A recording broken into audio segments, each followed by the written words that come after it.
maç başladı. Hem yerlisi ondan topu alır. Roy Keat yaxşı oynadı bu epizodda. Ninkovic hara ötürəcək. Cərmə meydançasına ötürmə. Burada yerdə qalan futbolçu var. Rüstəm Əhmədzadə idi bu. Amma Elçin Məsiyev bu epizodda da. Gəlin baxaq təkrara. Bax belə bir ötürmə və burada. Ninkovic və top qapının yanından keçir. Rüstəm yenə cərmə meydançasında top istəyirdi bu arada. Burada qarışıqlıq. Murata yerdə qalır. Bu dəfə nöqtəni göstərir Elçin Məsiyev. Kirara. Burada. Artıq topa nəzarət etmirdi Mustafa Əhmədzadə. Tələdi Muratanı. Və qərar 11 metrlik cərmə zərbəsi. Dəqiqləşəcək. Ayağa zərbə var idimi yoxsa yox. Bu da ayrı baxılmalıdır. Əslində ilk baxışdan kifayət qədər sadə görünsə də bir neçə aspekt var burada. Yəni itələdi mi yoxsa yox, ayağına zərbə vurdu mu yoxsa yox. Bəli, penalti ləğv olunur və sarı vərəqədə həmçinin penalti təyin olunmadı. Aldılar topu. Sumqayıt futbolçuları çevrilir Ramalingom. Ramalingom yoxlayır top qapının üstündən keçir. Önündən sonra baş verənləri ötürmə gəlir burada və Rahil Məmmədov.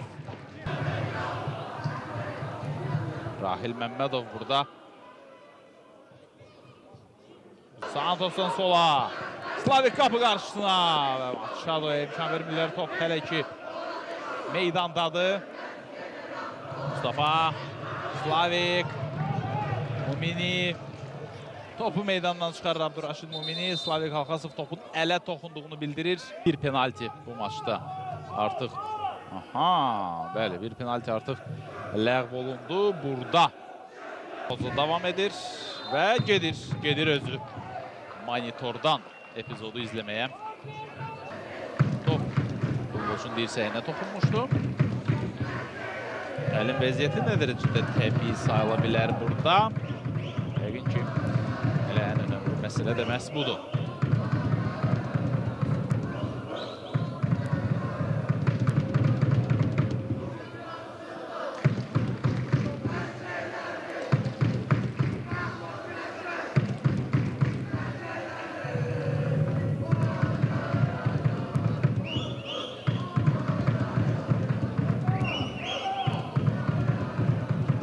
Qərar nöqtəni göstərir Elçin Məsiyev.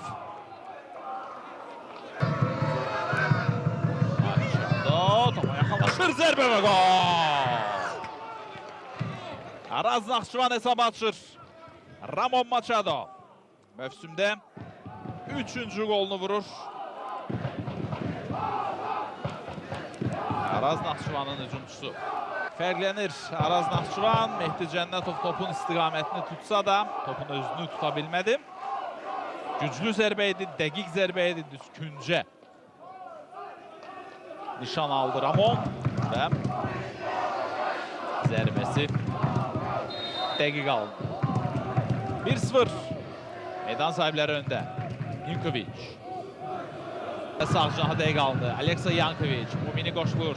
Sağından Yankovic özü endirir zərbə. Çərçivəyə gedirdi top və Raildən sola. Slavik. Uzun ötürmə. Felipe Santos. Santos ötürə bilmədi Machado'ya. İndi Machado. Topu elə keçirə bilərdi, amma davam edir Araz Naxçıvan. Barkoyan Santos. Santosdan qapı qarşısına və top nəticədə meydanı tərk etdi. Qonaqlar üçün hər şey yaxşı bitdi burada. Sanki artıq götürürdü topu Mehdi Cənnətov, amma nəticədə təhlükə sona Cedric Badolo meydana daxil olmağa hazırlaşır. Və qırmızı vərəqə Aleksandr Ramalingom Rahil Məmmədova qarşı. Kobud oynuyor, qaydalar çərçivəsindən kənar oynuyor və Elçin Məsiyevin qərarı qırmızı vərəqə ilə biraz bundan öncə dedik. Gəlin baxaq. Hücuma keçirdi burada Sumqayıt. Və bax bu şəkildə heç bir oyun epizodu, top uğrunda mübarizə baş vermədiyi halda Araz Naxçıvan isə yenə yaxşı müdafiə olundu.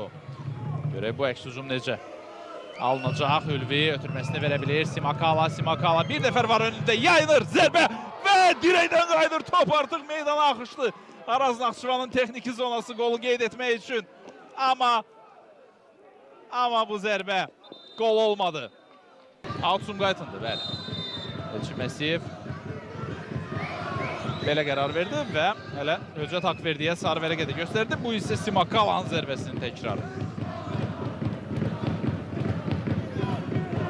Hər şey düz etdi burada. Çətin bir oyun keçdi hər iki komanda üçün və bu oyun başa çatdı. Araz Naxçıvan Sumqayıtı məğlub edir 1-0 hesabı ilə. Maçadonun penaltidən vurduğu qolla və bu Demçenkonun, Andrey Demçenkonun Araz Naxçıvan Suşanın arxasında ilk qələbəsi olur.